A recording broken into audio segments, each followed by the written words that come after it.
ಅತ್ತೆಮ್ಮ, ನೀವು ನಿಜವಾಗ್ಲೂ ಬುದ್ಧಿವಂತರು. ಏನ್ ಹೇಳ್ತಿದ್ಯೆ? ಅಲ್ಲ, ನಾವು ಮಣಿನ ಈ ಮನೆಗೆ ಸೊಸೆಯಾಗಿ ಮಾಡ್ಕೋಬೇಕು ಅಂತ ತಾನೇ ಅಲ್ಲಿಂದ ಕರ್ಕೊಂಡ್ಬಂದಿದ್ದು. ಹೌದು. ಅವಳನ್ನ ಮನೆ ಸೊಸೆ ಥರನೇ ಮನೆ ತುಂಬಿಸ್ಕೊಂಡ್ಬಿಟ್ವಿ. ಇನ್ನು ಬಾಕಿ ಉಳಿದಿರೋದು ಅವಳು ಅರ್ಜುನ್ ಮನ್ಸನ್ನ ತುಂಬೋದಷ್ಟೇ. ಊರಿಗೆ ಬಂದವಳು ನೀರಿಗೆ ಬರ್ದಲ್ಲೇ ಇರ್ತಾಳ? ನಮ್ಮ ಮನೆಗೆ ಬಂದಿದ್ದಾಳೆ, ಅರ್ಜುನ್ ಮನ್ಸನ್ನ ತುಂಬ್ತಾಳೆ, ನೋಡ್ತಾ ಇರು. ಹಾಗೆ ಅವಳು ಈ ಮನೆ ಸೊಸೆನೂ ಆಗ್ತಾಳೆ. ನೀನು ಏನು ಯೋಚನೆ ಮಾಡಬೇಡ, ನೀನು ನಿರಾಳವಾಗಿರು. ನೀನು ಹೇಳ್ದಾಗೆ ನಿರಾಳವಾಗಿ ನೀವಿಬ್ರು ಕೂತ್ರೆ ನಾವು ಅನ್ಕೊಂಡಿದ್ದನ್ನ ಮಾಡ್ದಾಗೆ. ಏ ರುದ್ರ, ಅದೇನು ಹೇಳಬೇಕು ಅಂತ ಇದೆಯೋ ನೇರವಾಗಿ ಹೇಳು. ಇನ್ನೂ ಏನಮ್ಮ ಹೇಳೋದು? ಮನೆಗೆ ಹೆಣ್ಣು ಬಂದಾಯ್ತು, ಗಂಡು ರೆಡಿ ಇದೆ. ಇನ್ನು ಬಾಕಿ ಇರೋದು ಕಲ್ಯಾಣ ಮಂಟಪ ಗೊತ್ತು ಮಾಡೋದು, ಗಟ್ಟಿ ಮೇಳ ಬಾರಿಸೋದು, ಅರ್ಜುನ್ ಕೈಯಿಂದ ಮಣಿ ಕುಕ್ಕೆ ತಾಳಿ ಕಟ್ಸೋದು ಅಷ್ಟೇ. ಕೋಣ ಈದಿದೆ ಅಂತ ಗೊತ್ತಾಗಿದ ತಕ್ಷಣ ಹಿಂದೆ ಮುಂದೆ ಯೋಚನೆ ಮಾಡದೆ ಕೊಟ್ಟಿಗೆ ತಂದು ಕಟ್ಟು ಅಂತ ಹೇಳೋ ಜಾತಿ ನೀವು ಅಲ್ವೋ? ಆ ಮಣಿ ಈಗ ತಾನೇ ನಮ್ಮ ಮನೆಗೆ ಬಂದಿದ್ದಾಳೆ, ನಮ್ಮೆಲ್ಲರ ಮನ್ಸಿಗೂ ಹೊಂದ್ಕೋಬೇಕು ತಾನೆ. ಅಲ್ಲಿವರೆಗೂ ನಾವೆಲ್ಲ ಸ್ವಲ್ಪ ತಾಳ್ಮೆಯಿಂದ ಕಾಯಬೇಕು ತಾನೆ. ಹೌದು ರುದ್ರ, ಅಮ್ಮ ಹೇಳ್ತಿರೋದು ನಿಜ. ನಾವು ಸ್ವಲ್ಪ ತಾಳ್ಮೆ ಇದ್ದೇವೆ. ಸರಿ, ನೀವು ಹೇಳ್ದಾಗೆ ಆಗಲಿ.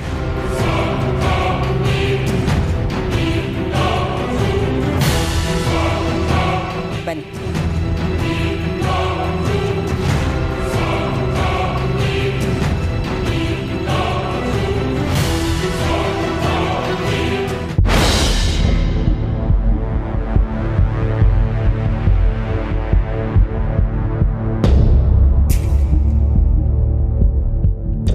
ಮಣಿ, ನಿನಗೆ ನಮ್ಮ ಮನೆ ಇಷ್ಟ ಆಯ್ತಾ? ಇಂಥ ಅರಮನೆ ಯಾರಿಗೆ ಇಷ್ಟ ಆಗೋದಿಲ್ಲ ಹೇಳಿ?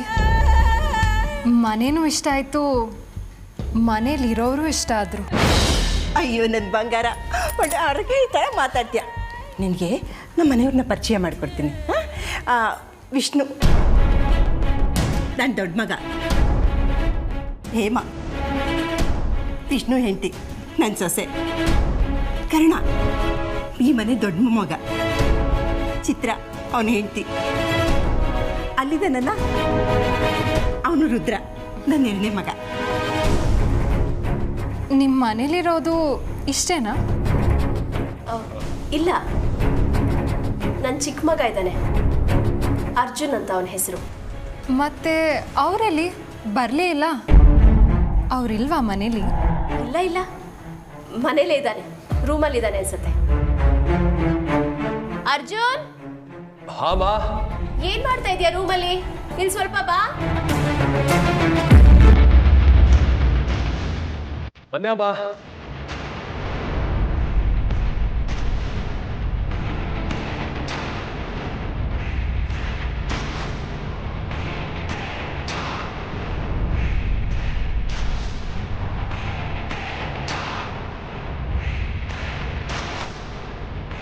ಅರ್ಜುನ್, ಹೊಸ ಮದ್ವೆ ಗಂಡಿನ ತರ ನೀನು ಸಿಂಗಾರ ಮಾಡಿಕೊಂಡು ಉತ್ಸಾಹ ಉಲ್ಲಾಸದಿಂದ ನನ್ನ ನೋಡೋದಕ್ಕೆ, ಮಾತಾಡ್ಸೋದಕ್ಕೆ ತುದಿಗಾಲಲ್ಲಿ ನಿಂತಿದ್ಯಾ ಅಲ್ವಾ? ಇದನ್ನ ನೋಡೋದಲ್ಲ, ನೆನೆಸ್ಕೊಂಡ್ರೇನೆ ನನಗೆ ರೋಮಾಂಚನ ಆಗ್ತಾ ಇದೆ. ಬಾ ಬಾ, ನಿನಗೆ ಪೂರ್ಣ ಕುಂಭ ಸ್ವಾಗತ ಕೊಡೋದಕ್ಕೆ ನಾನು ಸಿದ್ಧವಾಗಿದ್ದೀನಿ.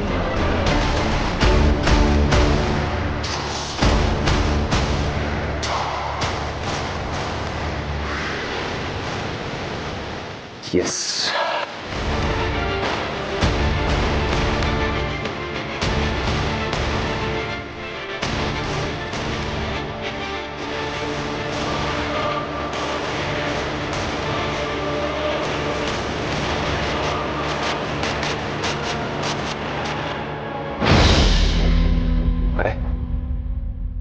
ಅವಳು ಯಾರು? ನನಗೂ ಅವಳಿಗೂ ಏನು ಸಂಬಂಧ?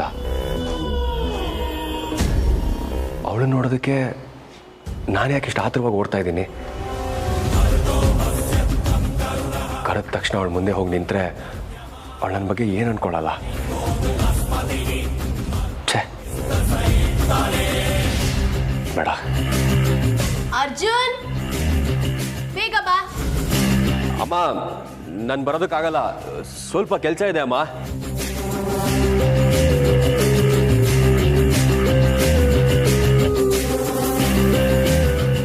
ನೋಡು ಅರ್ಜುನ್, ಮನುಷ್ಯನಿಗೆ ನಂಬಿಕೆ ಇರಬೇಕು, ಆದರೆ ಮೂಢನಂಬಿಕೆ ಇರಬಾರ್ದು. ಅಮೃತ ಬರೋ ಹಾಗಿದ್ರೆ ಇಷ್ಟು ದಿನ ಬೇಕಾಗಿತ್ತ? ಯಾವಾಗಲೂ ಬರ್ಬೋದಿತ್ತು. ನೋಡು, ನಿನ್ಗೀಗ ಬಿಸಿ ರಕ್ತ, ಒಂಟಿಯಾಗಿರ್ತೀನಿ, ಒಂಟಿಯಾಗಿ ಬದುಕ್ತೀನಿ ಅಂತ ನಿನ್ಗೆ ಅನಿಸ್ಬೋದು ಕಣೋ.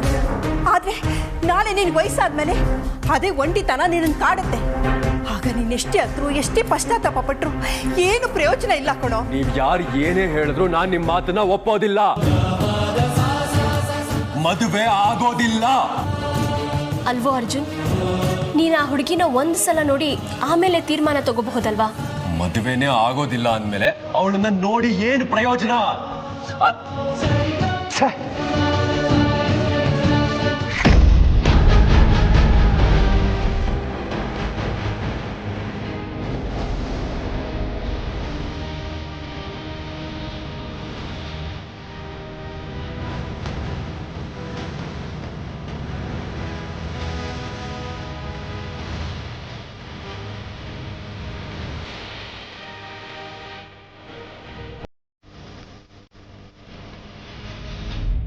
ಅರ್ಜುನ್, ನನ್ನ ನೋಡದೆ ಇರೋಷ್ಟು ಹಠನ ನಿನಗೆ?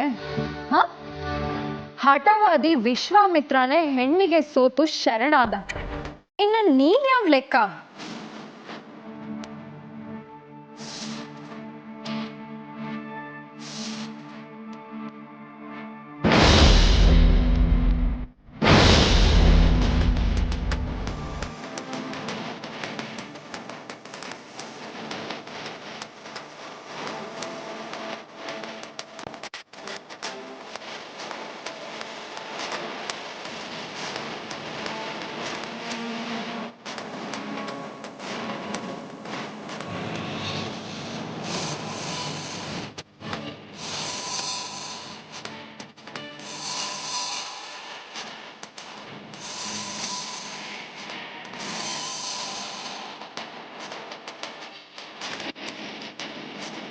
ಮಣಿಯವರೇ, ನೀವಾ?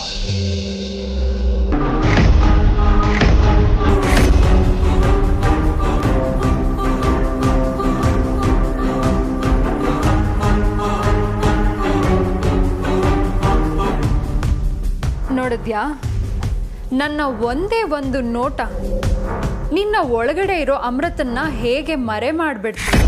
ಈಗ ನಿನ್ನ ಮನಸ್ಸಲ್ಲಿರೋದು ನಾನು, ನನ್ನ ನೆನಪು ಮಾತ್ರ. ಏನು ಮಣಿಯವರೇ, ನಿಮ್ಮ ನೋಡಿ ಎಷ್ಟು ದಿನ ಆಯಿತು. ನಿಮ್ಮನ್ನ ಎಷ್ಟು ಮಿಸ್ ಮಾಡ್ಕೊಂಡೆ ಗೊತ್ತಾ?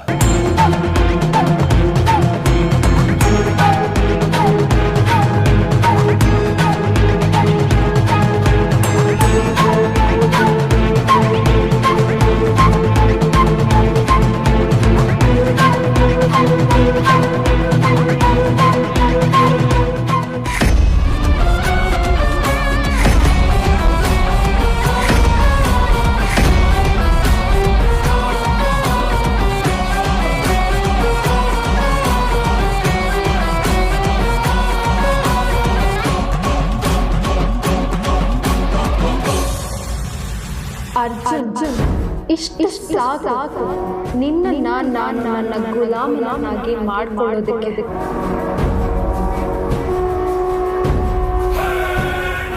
ಅರ್ಜುನ್, ಇದೇನ್ ಮಾಡ್ತಿದ್ದೀರಾ? ಎಲ್ಲರೂ ನಮ್ಮನ್ನೇ ನೋಡ್ತಾ ಇದ್ದಾರೆ. ಏನಪ್ಪ ಅರ್ಜುನ್, ಅಮೃತನ ಬಿಟ್ಟು ಬೇರೆ ಯಾವ ಹೆಣ್ಣನ್ನು ಕಲ್ಪನೆನೂ ಮಾಡ್ಕೊಳ್ಳಲ್ಲ ಅಂತಿದ್ದೆ. ಇವಾಗ ನೋಡಿದ್ರೆ ಮಣಿಯವ್ರನ್ನ ನೋಡಿದ ತಕ್ಷಣ ಓಡ್ ಬಂದು ತಬ್ಕೊಂತ ಇದೆಯಾ ಅಂದರೆ ಏನಪ್ಪ ಇದ್ರ ಅರ್ಥ?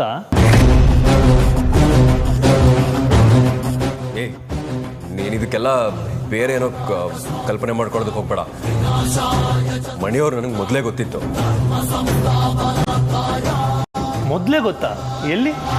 ನಾನು ಅಮೃತ ಅವ್ರಿಗೆ ಕಣ್ಣಿಗೆ ಔಷಧಿ ತರೋದಕ್ಕೆ ಪುಷ್ಪಗಿರಿಗೆ ಹೋಗಿದ್ನಲ್ಲ, ಅಲ್ಲಿ ಮಣಿಯವ್ರ ಪರಿಚಯ ಆಯಿತು. ಅವ್ರ ಮನೇಲೆ 2 ದಿನ ಇದ್ದು ನಾನು ಔಷಧಿ ತೊಗೊಂಡು ಬಂದಿದ್ದು. ಅದಕ್ಕೆ ಆ ಸಲಿಗೆಯಿಂದ ತಪ್ಕೊಂಡೆ ಅಷ್ಟೇ. ನೀನು ಸುಮ್ಮನೆ ಅದಕ್ಕೆ ಏನೇನೋ ಅನ್ಕೋಬೇಡ. ನಿಂಗೆ ಮೊದಲೇ ಅವಳು ಗೊತ್ತು ಅನ್ನೋ ನೆಪ ಹೇಳಿ ಅಮ್ಮ ಅಜ್ಜಿ ಮುಂದೆನೇ ತಪ್ಕೊಳ್ಳೋ ಅಷ್ಟು ಮುಂದುವರೆದಿದೆಯಾ ಅಂದರೆ ಕುಚ್ತೋ ಹೇ. ಏಯ್ ಅಂಥದ್ದು ಏನೂ ಇಲ್ಲ ಅಂತ ಆವಾಗಲಿಂದ ಹೇಳ್ತಾನೆ ಇದ್ದೀನಿ, ನೀನು ಕೇಳ್ತಾನೆ ಇಲ್ವಲ್ಲ.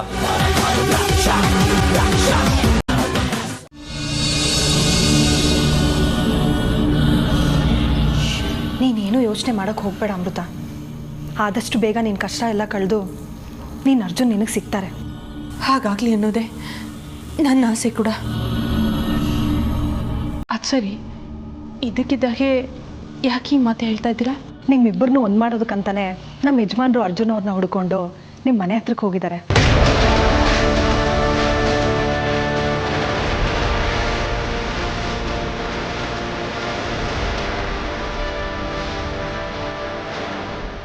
ನನಗೆ ಹೇಳ್ದೆ ಕೇಳದೆ ಎಂಥ ಕೆಲಸ ಮಾಡಿಬಿಟ್ರಿ?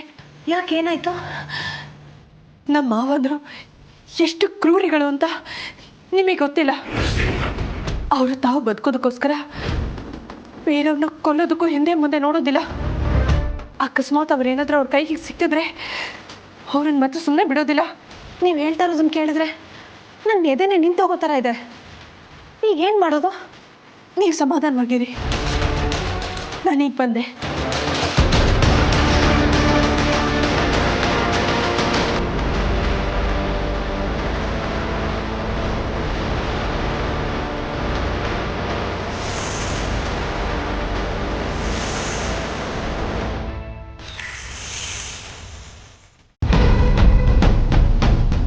ನಿಜ ಹೇಳ್ತೀನಿ ಸರ್, ಆ ಮಾವಂದ್ರು ಮನುಷ್ಯ ರೂಪದಲ್ಲಿರೋ ರಾಕ್ಷಸರು.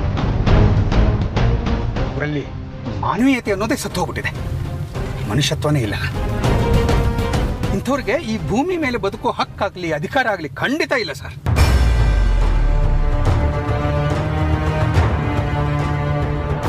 ಸೊಸೆನ ನಮ್ಮ ಮನೆ ಮಗಳ ಥರ ನೋಡ್ಕೋಬೇಕು ಅಂತ ನಮ್ಮ ಸಂಸ್ಕೃತಿ ಹೇಳುತ್ತೆ. ಅವ್ರಿಗೆ ಆ ಸಂಸ್ಕಾರನೂ ಇಲ್ಲ, ಸಂಸ್ಕೃತಿನೂ ಇಲ್ಲ. ಗಂಡ ಇಲ್ಲದೆ ಇರೋ ಟೈಮಲ್ಲಿ ಅಮೃತನ ಕತ್ ಹಿಡಿದು ಆಚೆ ತಳ್ತಾರಲ್ಲ, ಅವ್ರಿಗೆ ಮನಸ್ಸಾದ್ರೂ ಹೇಗೆ ಬರುತ್ತೆ ಸರ್? ಅಮೃತ ಜಾಗದಲ್ಲಿ ಅವ್ರ ಮಗಳಿದ್ದಿದ್ರೆ ಹೀಗೆ ಮಾಡ್ತಿದ್ರ?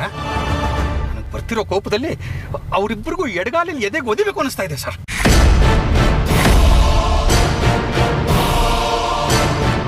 ಪಾಪ ಆ ಅಮೃತನ ನೋಡಿದ್ರೆ ಕೈ ಎತ್ತಿ ಮುಗಿಬೇಕು ಅನ್ನೋ ಪೂಜ್ಯ ಭಾವನೆ ಬರುತ್ತೆ. ಅಂಥವಳ ಮೇಲೆ ಕೈ ಮಾಡೋದಕ್ಕಾಗ್ಲಿ, ಅವಳಿಗೆ ಚಿತ್ರಹಿಂಸೆ ಕೊಡೋದಕ್ಕಾಗ್ಲಿ ಅವ್ರಿಗೆ ಮನಸ್ಸಾದ್ರೂ ಹೇಗೆ ಬರುತ್ತೆ ಸರ್?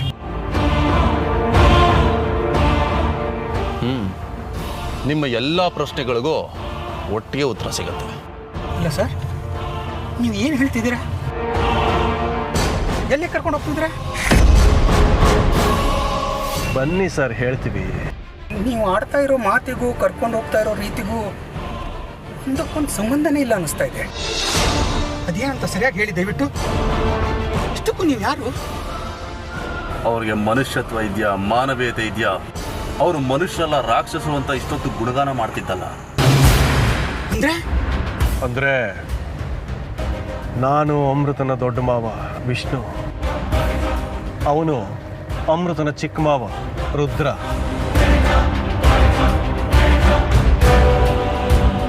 ಯಾಕೋ ಸಿಡಿತಿದ್ದವನು ಸಪ್ಪಗಾಗ್ಬಿಟ್ಟೆ, ಜೀವನೇ ಬಾಯಿಗೆ ಬಂದ್ಬಿಡ್ತಾ? ನಿನಗೆ ಸನ್ಮಾನದ ಜೊತೆಗೆ ಬಹುಮಾನನ ಕೊಡಬೇಕು ಅಂತ ಡಿಸೈಡ್ ಮಾಡಿದ್ದೀವಿ. ಇಳಿ ಕೆಳಗೆ.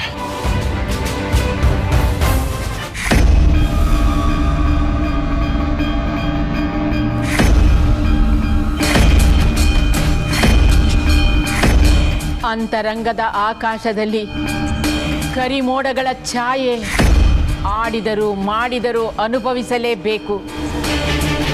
ಅಡ್ಡಾಡಿ ಬೇಡಾಡಿದರೂ ಅವನೊಬ್ಬನೇ ಕಾಪಾಡಬೇಕು. ವೈಷ್ಣವಿ, ಅಮ್ಮ, ವಿಜಿಯಲ್ಲಿ ಅವ್ರಿಗೆ ಸ್ವಲ್ಪ ಕೆಲಸ ಇತ್ತು ಅಂತ ಇಲ್ಲೇ ಎಲ್ಲೋ ಹೋಗಿದ್ದಾರೆ. ಇನ್ನೇನು ಬಂದ್ಬಿಡ್ತಾರೆ ಅತ್ತೆ. ಅವನು ಬಂದರೆ ದೂರ ಬಾರ ಎಲ್ಲೂ ಹೋಗಬೇಡ ಅಂತ ಹೇಳು. ಇವತ್ತೇನೋ ಅವನಿಗೆ ಅಪಾಯ ಕಾದಿದೆ.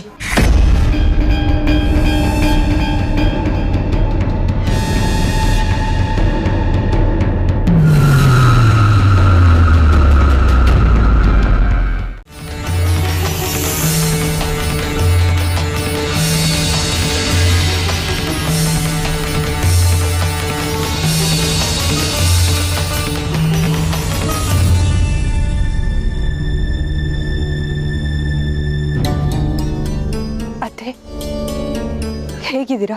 ನನ್ನ ಕಥೆ ಬಿಡು ಅಮೃತ, ನೀನು ಹೇಗಿದ್ಯಾ?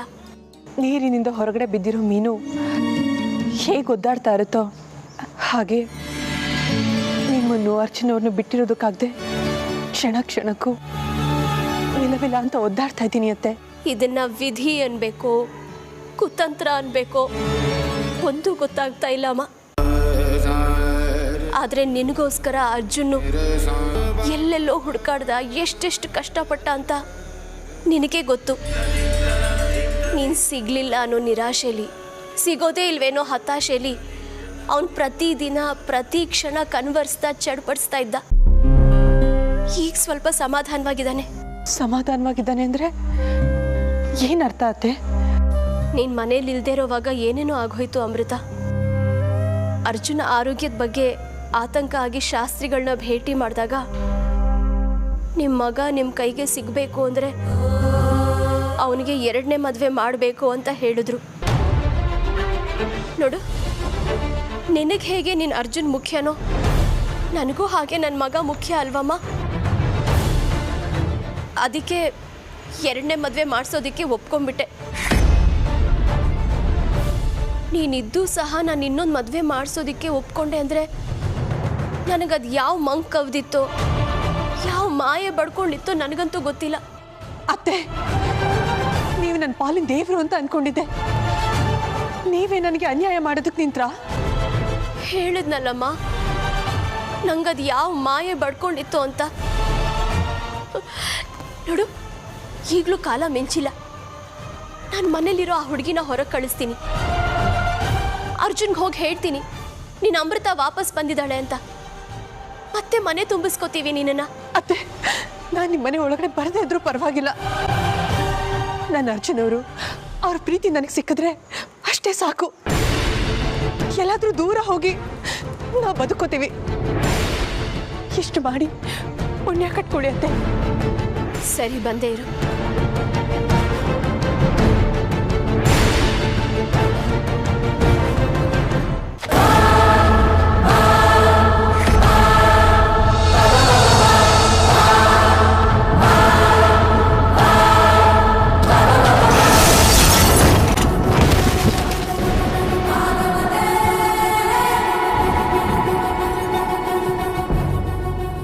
ಯಾರು ನೀನು? ಇಲ್ಲಿಗೆ ಯಾಕೆ ಬಂದೆ? ನಿನಗೂ ಈ ಮನೆಗೂ ಏನ್ ಸಂಬಂಧ? ಅತ್ತೆ, ಏನ್ ಮಾತಾಡ್ತಾ ಇದ್ದೀರಾ ನೀವು? ಯಾರ್ಯಾರ ಹತ್ರ ಹೇಗೆ ಮಾತಾಡಬೇಕು ಅಂತ ನನಗೆ ಚೆನ್ನಾಗಿ ಗೊತ್ತು. ಯಾವತ್ ನೀನು ಈ ಮನೆಯಿಂದ ಹೊರಗೆ ಹೋದ್ಯೋ ಅವತ್ತೇ ನಿನಗೂ ಈ ಮನೆಗೂ ಸಂಬಂಧ ಮುಗಿದೋಯ್ತು. ಒಂದು ಕ್ಷಣನೂ ನೀನಿಲ್ಲಿ ನಿಂತ್ಕೋ ಕೂಡ್ದು. ಹೋಗ್ತಾ ಇರಲಿಂದ. ಅತ್ತೆ, ನನಗೂ ನಿಮಗೂ ಈ ಮನೆಗೂ ಯಾವ ಸಂಬಂಧನೂ ಇಲ್ವಾ? ನೀವು ಮಾತಾಡ್ತಾ ಇರೋದು ನಿಮಗೆ ಸರಿ ಅಂತ ಅನಿಸ್ತಾ ಇದೆಯಾ? ಇದು ನ್ಯಾಯನಾ? ಮೂರ್ಖರಿಗೂ ಜಾಣ್ರಿಗೂ ವ್ಯತ್ಯಾಸ ಇರೋದಿಲ್ಲ. ಯಾವತ್ತು ನಿನ್ನ ದೊಡ್ಡ ಮಾವ, ನಿನ್ನ ಚಿಕ್ಕ ಮಾವ, ನಿಮ್ಮ ಅಜ್ಜಿ ನಿನ್ನನ್ನು ಈ ಮನೆಯಿಂದ ಹೊರಗೆ ಹಾಕಿದ್ರೋ ಆವತ್ತೇ ಎಳ್ಳು ನೀರು ಬಿಟ್ಟು ನಿನ್ನ ನಮ್ಮ ಸಂಬಂಧಕ್ಕೆ ಕೈ ತೊಳ್ಕೊಂಡ್ಬಿಟ್ಟಿದ್ದೀವಿ. ನೀವು ಹೇಳ್ತಾ ಇರೋದಲ್ಲ ಸುಳ್ಳು. ನಾನು ಹೇಳ್ತಾ ಇರೋ ಒಂದೊಂದು ಪದನೂ ಒಂದೊಂದು ಅಕ್ಷರನೂ ಸತ್ಯ. ನೋಡು, ಇನ್ಮೇಲಿಂದ ಯಾವತ್ತೂ ನೀನು ಈ ಮನೆ ಕಡೆ ಬರಬಾರ್ದು. ಅವನು ಸುಖವಾಗಿರ್ಬೇಕು ಅಂತ ಬಯಸ್ತೀಯ ಅಲ್ವಾ? ಹೌದು ಅತ್ತೆ. ಹಾಗಾದ್ರೆ ನಿನ್ನ ಅವನ ಸಂಬಂಧ ಮುರಿದು ಹೋಯ್ತು ಅಂತ ಅನ್ಕೊಂಡು ಅವನಿಂದ ದೂರ ಇರು. ಅರ್ಜುನ್ ಹೊರಗೆ ಬರೋ ಸಮಯ ಆಯ್ತು. ನೀನಿನ್ನೂ ಇಲ್ಲೇ ಇದ್ರೆ ಮತ್ತೆ ಅವನ ಕಣ್ಣಿಗೆ ಬೀಳೋದು, ಇನ್ನೇನೋ ಅನಾಹುತ ಆಗೋದು, ಅದ್ಯಾವುದು ಬೇಕಾಗಿಲ್ಲ ನನಗೆ. ದಯವಿಟ್ಟು ಇಲ್ಲಿಂದ ಹೊಟ್ಟೋಗು. ನೀನ್ ನನ್ನ ತಾಯಿ ಅಂತ ಅನ್ಕೊಂಡಿದ್ಯಾ ಅಲ್ವಾ? ತಾಯಿನೇ ನಿನ್ನ ಕೈ ಮುಗಿದು ಕೇಳ್ಕೊತಾ ಇದ್ದೀನಿ, ಇಲ್ಲಿಂದ ಹೊರಟು ಬಿಡು. ಇನ್ನೂ ಏನಿಲ್ಲೇ ನಿಂತಿದ್ಯಾ? ಹೋಗು ಹೋಗು.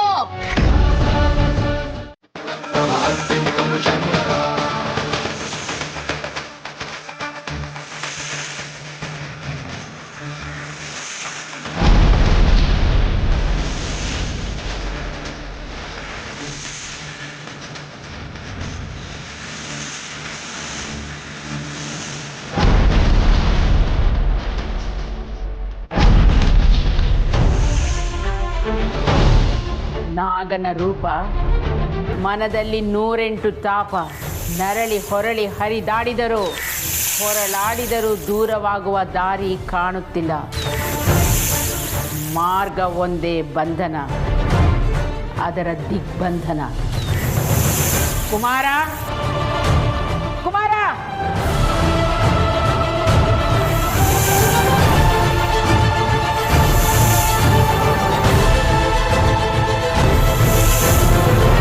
ಅಮ್ಮ, ಏನಾಯ್ತಮ್ಮ? ಯಾಕೆ ಕೂತ್ಕೊಂಡ್ರಿ? ಕೂತ್ಕೊಳ್ಳಿಲ್ಲಪ್ಪ, ಕಿರಿಚ್ಕೊಂಡೆ. ಏನ್ ನೋಡ್ತಾ ಇದೆಯೋ? ಇಲ್ಲೋಡು ಹಾವನ.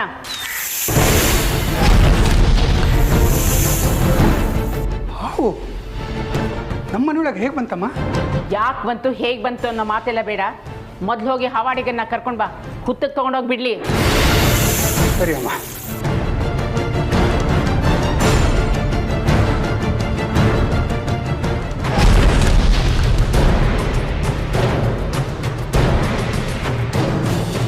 ಎಲ್ಲಿದೆ ಸ್ವಾಮಿ ಹಾವು? ನಾನು ಇದುವರೆಗೂ 500 ಹಾವುಗಳನ್ನ ಹಿಡಿದು ಹಲ್ಲು ಕಿತ್ತಿದ್ದೀನಿ. ಕಾಳಿಂಗ ಆದರೂ ಘಟಸರ್ಪ ಆದರೂ ನನ್ನ ಮುಂದೆ ಒಂದು ಹುಳು ಮಾತ್ರ. ಹಾವು ಎಲ್ಲಿ ಅನ್ನೋದನ್ನು ತೋರಿಸಿ, ಅದಕ್ಕೊಂದು ಗತಿ ಕಾಣಿಸ್ತೀನಿ. ಬನ್ನಿ, ತೋರಿಸ್ತೀನಿ. ನಾಗಭೂಷಣ ಕೊರಳಲ್ಲಿಲ್ಲ, ಇದ್ದರೂ ನಂಜಿಲ್ಲದ ನಾಗವಿಲ್ಲ.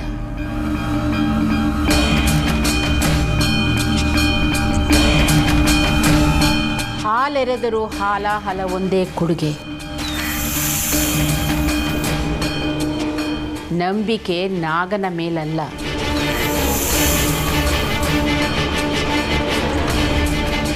ದಯೆ ಜೀವದ ಮೇಲಲ್ಲ. ಅಮ್ಮ, ಹಾವಾಡಿಗ.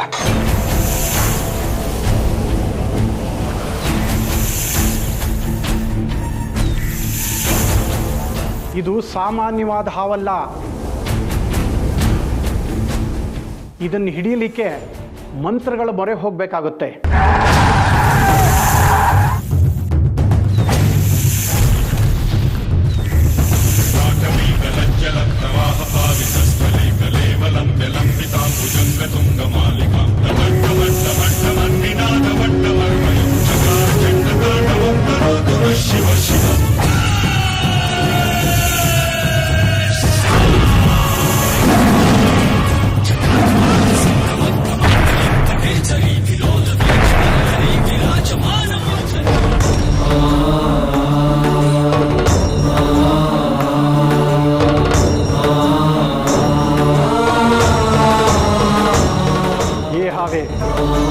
ನೀ ಖತರ್ನಾಕ್ ಅಂದರೆ ನಿನಗೆಂತ ಖತರ್ನಾಕ್? ನಿನ್ನಂಥ ಹಾವುಗಳನ್ನ 100 ಅಲ್ಲ 1000 ನೋಡಿದ್ದೀನಿ. ನನ್ನ ಮುಂದೆನೇ ಆಟ ಆಡ್ತೀಯಾ?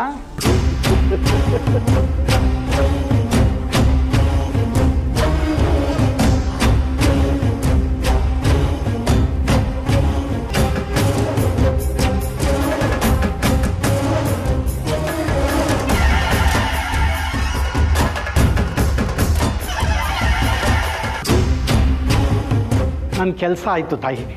ನನ್ನ ಕೆಲಸಕ್ಕೆ ನೀವು ತಕ್ಕನಾದ ಬಕ್ಷೀಸ್ ಕೊಟ್ಟರೆ ತಗೊಂಡಿದ್ದನ್ನು ಕಾಡಲ್ಲೋ ಮರದ ಪೊಟ್ರೆಲ್ಲೋ ಬಿಟ್ಟು ಮನೆ ಸೇರ್ಕೊಳ್ತೀನಿ. ಈ ಹಾವನ್ನ ಕಾಡಲ್ಲಾಗ್ಲಿ ಪೊದೆಯಲ್ಲಾಗ್ಲಿ ಬಿಡ್ಕೂಡ್ದು. ಯಾವುದಾದ್ರೂ ಹುತ್ತದಲ್ಲಿ ಮಾತ್ರ ಬಿಡಬೇಕು, ತಿಳಿತಾ? ಸರಿ ಅಮ್ಮ, ಹಾಗೆ ಆಗಲಿ. ಅಮ್ಮ, ಅದು ಕುಮಾರ,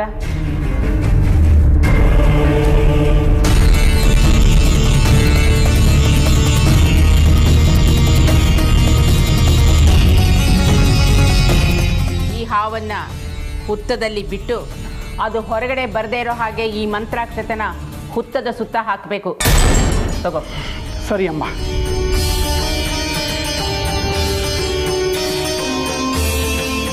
ಅರಿವಿದ್ದರೂ ಅರ್ಥವಾಗಲಿಲ್ಲ, ಗುರುವಿದ್ದರೂ ಮಾರ್ಗ ತೋರಲಿಲ್ಲ.